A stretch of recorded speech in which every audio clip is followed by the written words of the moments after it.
दिनक परे देवस्नान पूर्णिमा स्नान मंडपरे दिव्य स्नान करी गजानन बेशरे दर्शन देवे महाप्रभु। एथिपाई आज सकाळु सरीछि दैता प्रवेश नीति। परंपरा अनुजाई समस्त दैतापति गोष्ठीगत भावे श्रीमंदिर रे प्रवेश करछंती। महाप्रभुंक बड़सिंहार बेश सरिबा परे भोग होई पहुड़ आरती कराजिबो। तापरे श्रीमुख खंडुआ और बाहुटकंठ सरिबा परे कोठो सुआसिया रत्न सिंहासन रे चार बांधिबा पाई प्रवेश करिवे। आसंता काली सहल सहल कराजिबो सेनापट्टा लागि नीति निर्घंट अनुजाई स्नानयात्रा दिन भोर 5टारू 7टा मध्य पहंडी एवं दिन 12टारू 2टा मध्य जल विजे और स्नान नीति रही। अपराह्न 4टारू 5टा मध्य हाथी बेश एवं संध्या 7:30 रू 9:30 पर्यंत रही साहाण मेला दर्शन। राति 11टारू 2टा मध्य संपन्न हेब बाहुडा पहंडी।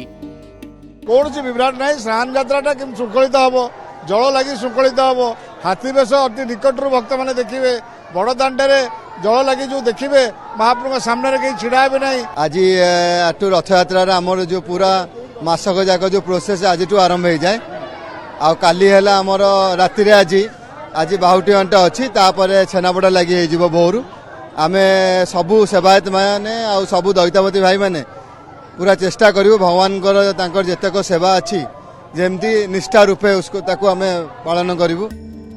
श्रीमंदिर मुख्य प्रशासक अरविंद पाढ़ी वरिष्ठ अधिकारी सहित देवस्नान ग्रहण करा समस्त व्यवस्थार टिकिनिखि समीक्षा करिसेंती। श्रीजूंक पहंडी जल लगी किभली नीति निर्घंट अनुजाई हेब महाप्रभुंक हाथी बेशकू लक्ष लक्ष श्रद्धालु किभली भल भाबरे देखि पारिबे से दिगरे अधिक गुरुत्व दिया जाउछि। श्रद्धालु माने केवल सिंहद्वार देई प्रवेश करी स्नान मंडपरे दर्शन परे श्रीमंदिरर अन्य 3 द्वार देई प्रस्थान करिवे। एथर मार्केट छक ठारू श्रीमंदिर पर्यंत ब्यारिकेड व्यवस्था करा जायछि। स्नान पूर्णिमा पई जहाँ भी व्यवस्था हवा कथा से उपरे हमें श्रीमंदिर प्रशासन तरफरु पुलिस प्रशासन तरफरु एवं जिला प्रशासन तरफरु जहाँ भी व्यवस्था है तार आज समीक्षा करिछे। महाप्रभु कृपारु जहाँ भी नीति निर्घंट अच्छी एवं व्यवस्थावली अच्छी से हिसाब से समस्त कार्य संपादित हो बोली हमें प्रार्थना करूँ।